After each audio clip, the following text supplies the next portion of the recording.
On vous souhaite la bienvenue à ericlatour.com, une émission entièrement dédiée aujourd'hui au discours qu'a prononcé la semaine dernière le maire de Saint-Jean-sur-Richelieu, Michel Fecteau. Un discours à saveur de vision 360 degrés à l'égard du développement industriel, commercial, domiciliaire, durable, communautaire, bref, toutes les sphères d'activité que touche de près ou de loin une ville comme celle de Saint-Jean-sur-Richelieu. On fait le tour de la question à l'instant avec le maire, Michel Fecteau.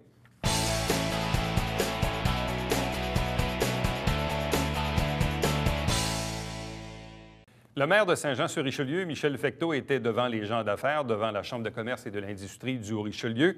C'est devenu presque un pèlerinage annuel que ce discours du maire. Il est avec nous. Bonsoir et bienvenue. Bonsoir, Éric. Là, c'est parce que vous avez comme créé une habitude, là. Ben, vous êtes en train de la créer, là. En fait, on m'invite, puis ça fait plaisir d'y assister. Là, j'ai comme l'impression qu'à tous les mois de janvier, vous allez aller faire une petite M. Legrand a mentionné ça, mais évidemment, il faut avoir de quoi dire, il faut pratiquer en même temps. Mais le maire a toujours de quoi dire. Oui, non? c'est un beau défi, mais il faut... On va parler, probablement l'an prochain, on va parler des, des belles réalisations qu'on va faire cette année. Voilà. Vous avez d'entrée de jeu, parce que l'an dernier également, vous étiez fraîchement élu, et puis rapidement, début janvier, vous avez également livré un discours devant la Chambre de commerce. Vous-même, vous avez été président de l'organisme, donc vous connaissez un peu là, l'importance de cet organisme-là dans le milieu, auprès des gens d'affaires, auprès des commerçants, auprès des industriels, auprès du développement. Vous êtes toujours défini comme étant un développeur, autant dans le milieu communautaire que dans le milieu des affaires. Et vous avez un peu entrepris votre discours sous une vision 360 degrés. Parce que être maire, c'est pas juste être maire pour faire du développement industriel, mais il y a toutes sortes de développement. Il y a du domiciliaire, il y a de l'environnemental, il y a du social, communautaire. Bref, le maire, c'est pas juste l'affaire d'un segment en termes de développement. Non, définitivement pas. Puis je suis content que tu abordes notre entrevue avec le 360 degrés. La première année, là, il y avait un volet là-dedans où Michel Fecteau, maire, l'apprentissage, qu'est-ce que j'ai appris durant cette année-là, le consensus qu'on a dû développer avec un conseil multiparti, si on peut appeler ça ici, là. Et en même temps, qu'est-ce que la Ville avait besoin, quels étaient les atouts, quelles étaient nos forces, nos faiblesses. Et là, on a rassemblé tout ça. Et de là va venir la planification stratégique. Mais en même temps, tu as raison de dire que dans une ville, le premier prémisse, c'est d'offrir des services de qualité à ses citoyens. OK? Puis après ça s'ajoute le communautaire, le développement économique, l'environnement et énorme. Bon, évidemment, il n'y a pas d'âge pour apprendre. Vous avez fait mention, donc... Merci. Effectivement. Vous avez fait mention, donc, cette première année fut une année d'apprentissage. Tout à fait. Qu'est-ce que vous avez appris que vous ne saviez pas déjà du monde municipal?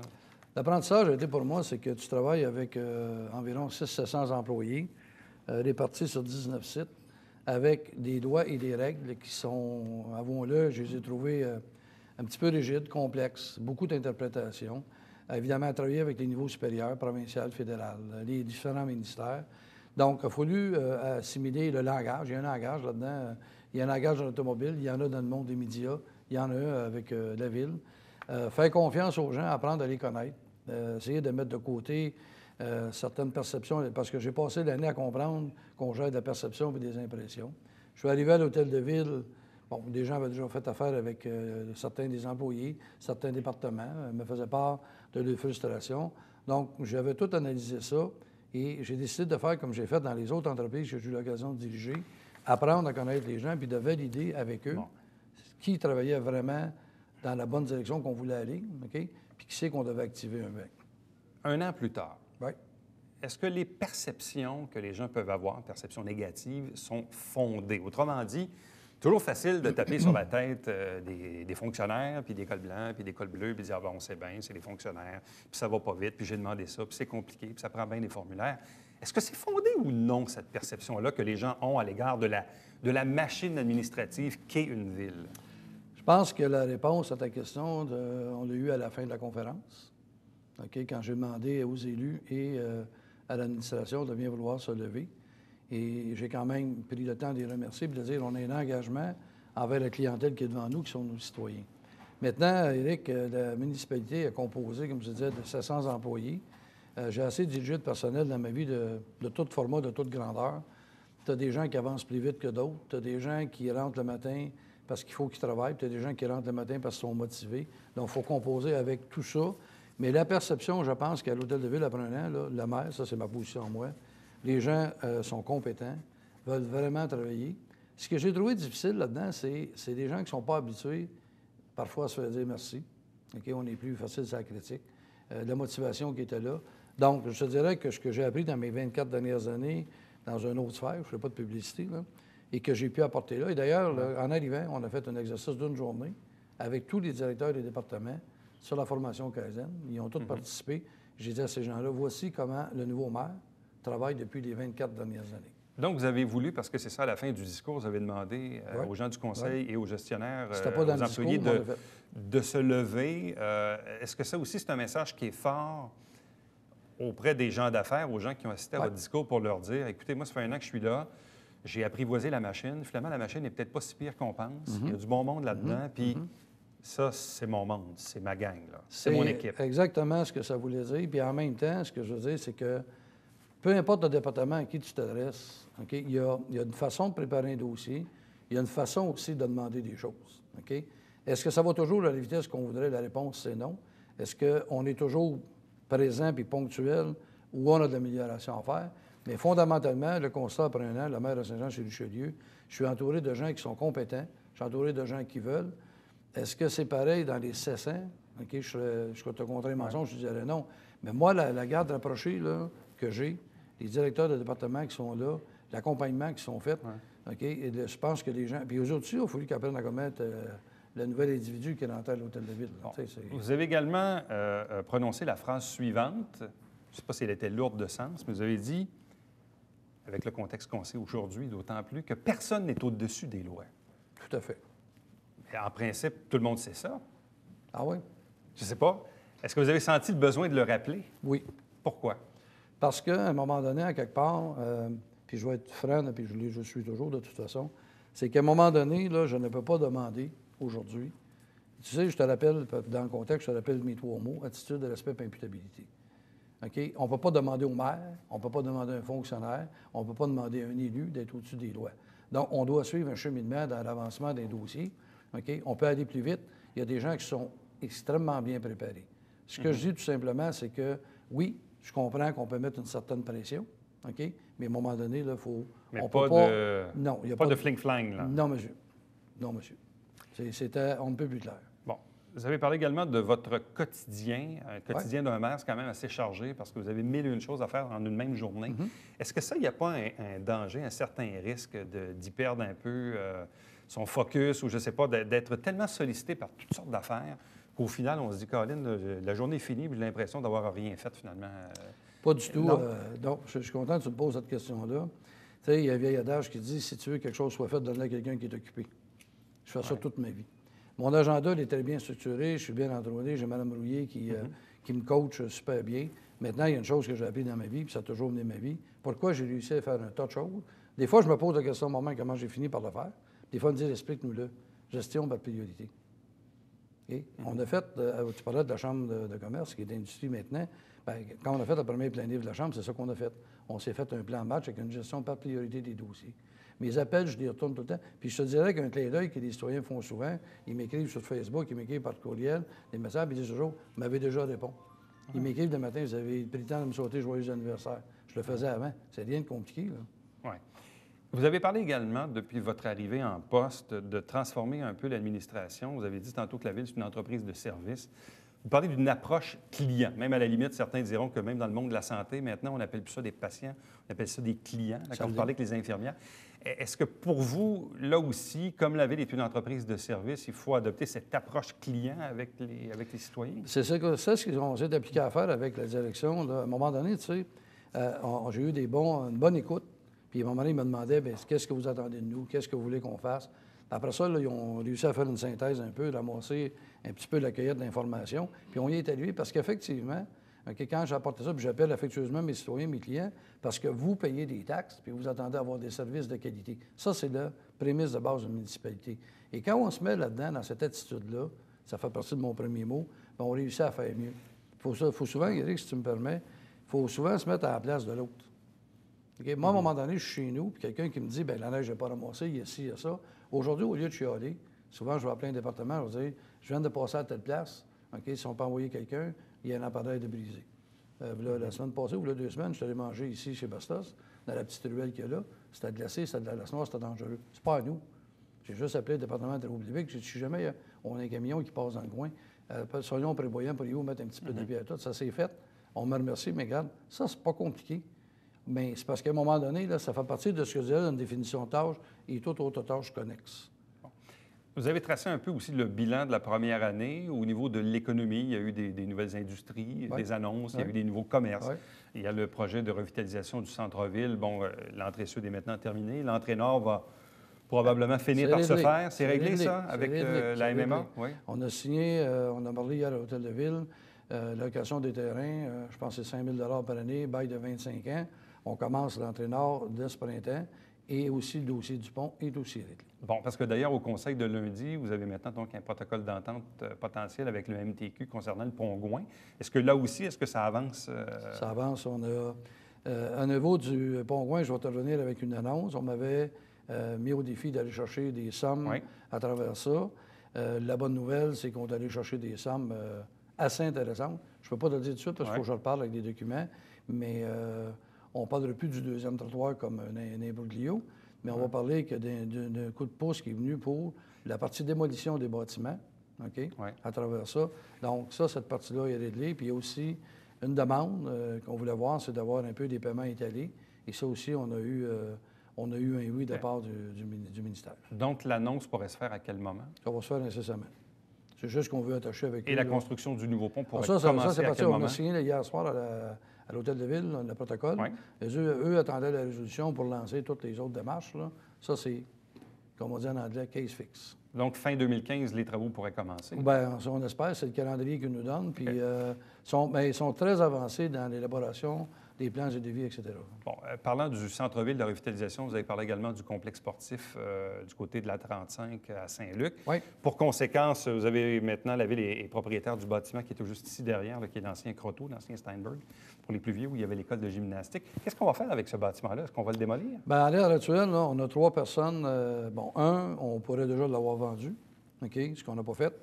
2 autres personnes, on a présenté une belle maquette de qu'est-ce que ça va avoir de l'air. Ça en met même jusqu'ici. Alors, ce qu'on fait, là, on est en train de préparer des appels de demande de projet. On veut savoir ça pour être en mesure, au plus tard, le 1er mai, d'avoir des gens qui reçoivent de nous présenter un projet, qu'est-ce qu'ils pourraient faire avec la bâtisse, selon ce que nous, on s'attend de là. Parce qu'on ne veut pas avoir n'importe quoi. À partir de ce moment-là, on prendra la décision, est-ce qu'on vend, puis le propriétaire démolit, mais on va s'assurer que ce qu'on veut avoir là, c'est quelque chose de qualité, et s'assurer aussi que la personne à qui on va vendre ou qu'on va céder, va réaliser le projet avec un délai. On sait qu'on a un terrain sur le bord de l'eau qui n'a jamais eu de délai de demi, là, puis on sait de quoi ça a l'air. Là. On ne fera pas cette erreur-là. Bon.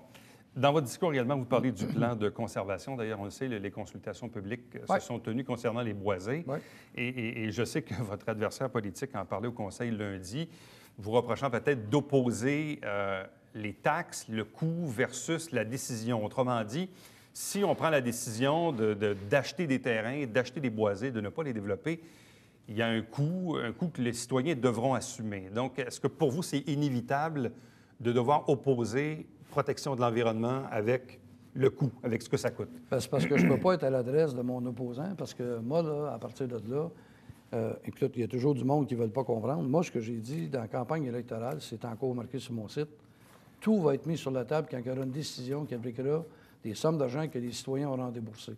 Alors, je ne fais pas d'opposition à ça. Je fais juste dire que là, c'est la plus grande consultation que la Ville n'a pas eue. Ça s'appelle la transparence.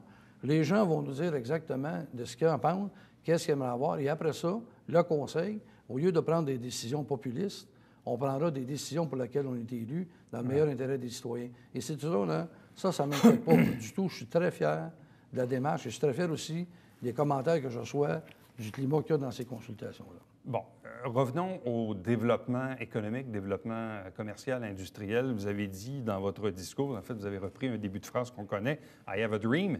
Et là, vous dites, « Je vois un immense parc industriel régional tout le long de l'autoroute 35, de l'usine d'assainissement des eaux jusqu'à l'axe 1035, qui serait l'une des principales raisons d'être d'une nouvelle structure municipale et régionale de développement économique. » Est-ce que je me trompe ou il y a quand même une majorité de terrains qui sont actuellement zonés agricoles? On est en démarche. Premièrement, on sait dans le moment que Malheureusement, il y a beaucoup de terres qui ont été achetées par des spéculateurs qui ne veulent vrai. pas nécessairement Oui. cultiver. On a fait faire tous les sondages pour la portée, parce qu'on sait qu'on a certaines problématiques à Iberville pour la portée. Là, la portée est très bonne. J'ai déjà rencontré le propriétaire de ces terres-là. OK? On a définitivement des idées. On est en démarche auprès de la CPTAQ. OK? On a même des industries qui sont très proches du domaine de l'agriculture qui pourraient peut s'y installer. Mais tu sais, Éric, si en 1964, 5, 6, quand on a parlé du projet d'autoroute 35, qu'on en aurait fait comme la 30, la 10 ou la 20, des emprises auraient déjà été réservées. On ne vit pas dans le passé, on vit en avant. Regarde le boom qu'il y a à l'actuel dans le bas de Vaudreuil-Soulanges, on le voit. C'est quoi? L'autoroute 30. OK? Maintenant, je vois ça. Pourquoi j'ai mentionné le régional? Parce que Saint-Jean doit jouer son rôle de capitale de Ville-Centre, mais ça ne veut pas dire pour ça étouffer des régions, loin de là. Mais si on prend le parc qui est là, puis on sait que les autres municipalités ne peuvent pas s'y installer, mais à un moment donné, on va travailler ensemble, on va installer ce qui vient là, il y a des emplois qui vont rayonner, puis on peut faire la répartition des coûts à l'intérieur de ça. Et ça, c'est un rêve, mais c'est un rêve que je vais te dire qui va devenir réalité dans un horizon pas si lointain que ça. Bon, on parlait tantôt de la revitalisation du centre-ville. On a vu récemment une transaction auprès des propriétaires du cinéma. Donc maintenant, le cinéma appartient à 100 à Odéon. Donc la famille Bessette s'est retirée. Il y a un moratoire actuellement. On ne peut pas ouvrir de cinéma à l'extérieur du périmètre du centre-ville, quoique ça risque de changer. On ne pouvait pas, oui, c'est ça. Mais on pourrait le faire y C'est-à-dire que s'il y a une volonté du conseil. Premièrement, je voudrais remercier. J'ai eu l'occasion de parler à Jean-François Bessette. Jean-François m'a appelé, il me l'a expliqué, puis ça, j'ai trouvé ça très sportsman. Nous, là, quand j'ai appelé M. Bessette, j'ai juste dit, écoutez, c'est une des plus grosses coulages à l'heure actuelle, puis qu'il y a des dommages collatéraux. C'est pas juste le cinéma. Un, on ne répondait pas à l'offre à l'heure actuelle. Deux, des gens qui allaient malheureusement au quartier d'Estran, il y avait toute la restauration, les achats entourants. Jean-François m'a demandé un temps de réflexion, il l'a fait. Quand il m'a appelé, il m'a dit, bon, la bâtisse, c'est pas à eux. Le montant d'argent qu'on veut mettre dedans, la bâtisse, c'est pas à nous. Tu n'as pas la gradabilité dans cet espace-là. Probabilité de cycle de stationnement. Là, à l'heure actuelle, il y a deux joueurs. OK? Il y a Cinéplex, qui était son partenaire de Toronto, qui ont acheté. On a une rencontre avec lui à mon retour de vacances. OK? Ce qu'on veut statuer avec eux autres, là, c'est surtout pas d'embarquer dans une joute puis de jouer à attendre. Parce que le bail finit à peu près dans 18 mois. À l'heure actuelle, c'est bientôt, là. De l'autre côté de Conrad-Gosselin, il y a des projets intéressants. Et Guzzo est dans la palette de couleurs aussi. Le maire, mon souhait, c'est que l'offre qu'on a besoin pour le cinéma, surtout avec le prolongement de l'autoroute 35, c'est d'offrir à nos citoyens, ils n'ont pas besoin d'aller se promener là, on va être capable de les offrir ici, puis d'aller chercher les commerces de proximité qui font en sorte que ça fonctionne. Maintenant, ce que M. Bessette me disait, c'est lui-même qui avait fait l'étude, c'est qu'il manquait à l'époque 900 places et 50 de coulage. 900 places qui manquent, le 50 de coulage, là, mais le nouveau cinéma, à quel endroit est-il souhaitable? Sur Conrad-Gosselin et Iberville, sur la rue Douglas, en face du Dairy Queen, ou à la limite même dans l'enceinte du futur défunt Target là, qui va fermer? Premièrement, ce que je sais de la part de M. Bessette, que les gens de Cinéplex avaient eu des conversations avec Carrefour Richelieu. Il avait regardé aussi, parce qu'on a eu une maquette sur Douglas, là. Il y a un grand boisier qui est resté là parce qu'on sait que c'est comme un grand cubicule, là, si on veut. Du stationnement, des commerces qui est là. Et bon, évidemment, on embarque, puis on débarque sur l'autoroute 35. C'est quand même, de toute façon, Carrefour Richelieu, c'est la même chose. Et c'est la même chose aussi, évidemment, sur le Conrad-Gosselin. Bon, tantôt, on parlait de développement industriel le long de la 35. Si on parle de développement commercial, le cinéma, c'est un bon exemple. Moi, ça fait 27 ans que je fais de la radio et de la télé. Je suis né ici, j'habite ici. Je travaille à Montréal, c'est vrai, mais bon, je commence puis je finis mes journées ici. L'achat local, c'est un beau principe, mais est-il toujours applicable? Autrement dit, là, je me questionnais l'autre jour, est-ce que les gens de Saint-Jean ne vont jamais au Costco? La réponse, c'est non. Beaucoup de gens de Saint-Jean vont au Costco. Les gens, ils vont acheter localement si, bien sûr, le prix est concurrentiel et si le service est de qualité. Sinon, c'est un principe qui ne tient pas la route. Il y a beaucoup plus que ça. Okay? Moi, je vais te citer un jeune homme qui est le garçon de Pierre Racine de chez Scores, 23-24 ans. Il est venu me rencontrer, Pierre a des projets, puis il me disait, puis c'est pas là de le dire si tu veux, là, monsieur le maire, je suis déçu que mes chums, de son âge, m'ont demandé qu'on aille au distance ou quoi que ce soit. La question que je lui ai posée, Distrante, là, tu es dans un ancien milieu humide, tu es sur le bitume et l'asphalte. Tu vas là pourquoi? Parce qu'il manque quelque chose ici. C'est clair. Alors, ce qu'il faut faire, j'ai assez fait de commerce de taille comme non, tu mais sais, ça, là. c'est clair, ça. Bon, à partir de là, il y a comme un sentiment de fierté qui est là. Maintenant, pourquoi qu'on est là? Tu sais, Éric, il va falloir que nous ici, là, il va falloir qu'on change notre attitude puis notre wording. Plus je parle de 10-30, plus j'incite les gens à y aller. OK? Est-ce que de un moment donné, tu peux arriver et aller manger puis visiter l'extérieur? La réponse, c'est oui. Mais ici, à l'heure actuelle, là, on commence, là, tu sais, que juste le fait d'avoir démoli des bâtisses, là, tu sais, je viens souvent manger dans le Vieux-Saint-Jean parce qu'on a une qualité de resto qui est incroyable. Maintenant, si on n'y croit pas, OK, puis si on ne change pas nos habitudes, il y a ça. Maintenant, il y a une autre affaire. OK? À l'heure actuelle, il faut que ça soit agrémenté.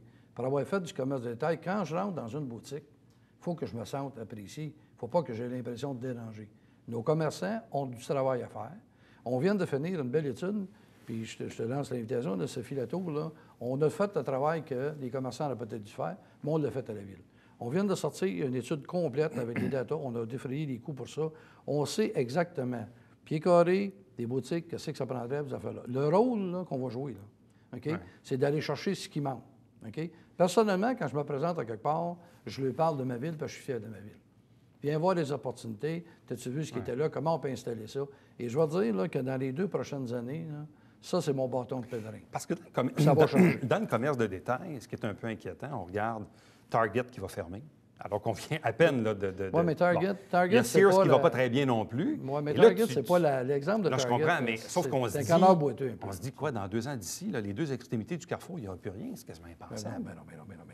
C'est pour ça que... L'horreur... Il y a toujours des... Tu sais, exemple, là, tu dis, est-ce que les gens vont aller sur Costco? OK, parfait. Il y a beaucoup de commerçants qui sont énervés avec ça, avec Costco. Tu sais, là, quand que la ville de Saint-Jean est passée à 85 000 de population, on a changé de radar.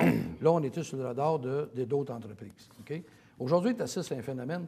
Tu sais, le phénomène Internet, là, quand on achète par Internet, là, dans le moment des phénomènes qu'on voit, là, ça, c'est l'impact, les dommages collatéraux. C'est clair. Là, on achète. Ces compagnies-là ne payent pas de taxes, ne sont pas là, ils n'ont pas de local.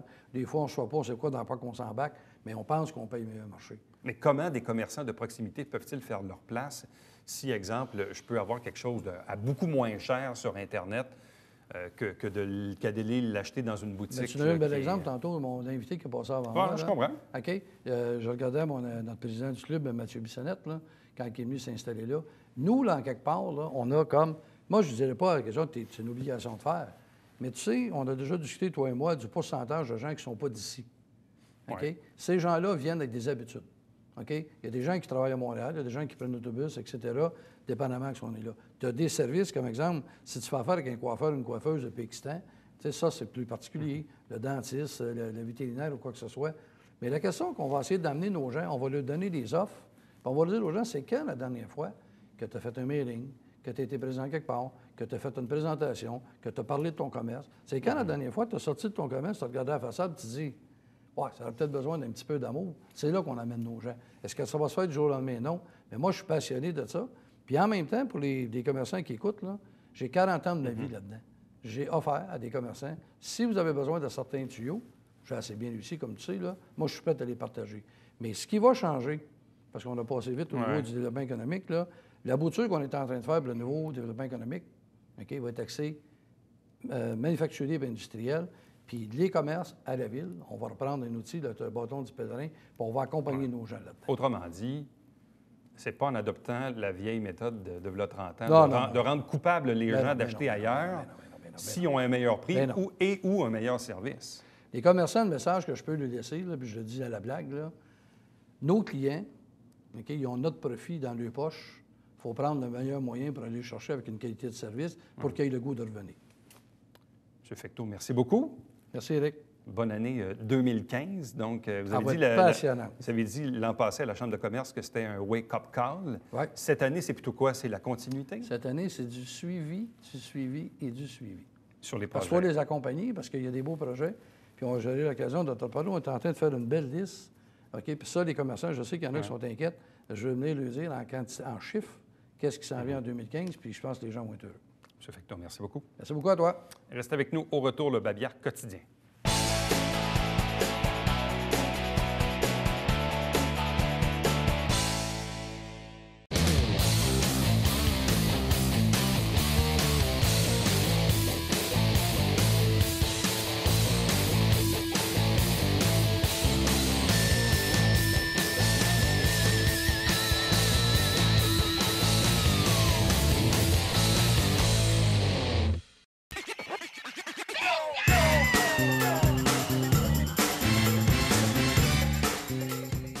divertir dans le confort de votre foyer.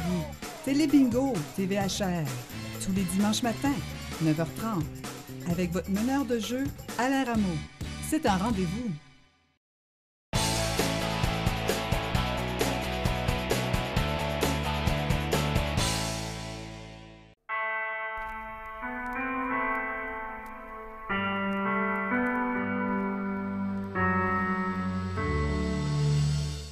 Coulisses Bêta, version 3.0, jeudi, 19h.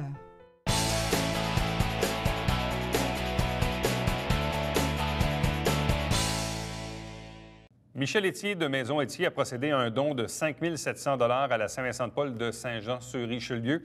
Donc, on en fait bien sûr mention. C'est toujours important de noter que des entreprises de la région, évidemment, mettent la main dans leur poche pour le bien-être de ces organismes.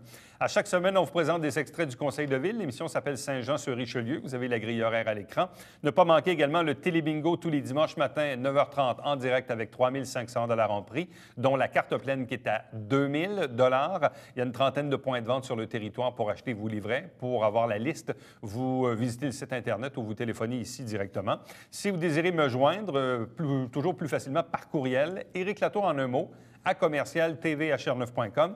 Visitez le site Internet pour voir et revoir les entrevues que vous avez peut-être manquées. Vous pouvez nous suivre et nous aimer sur Facebook et sur Twitter.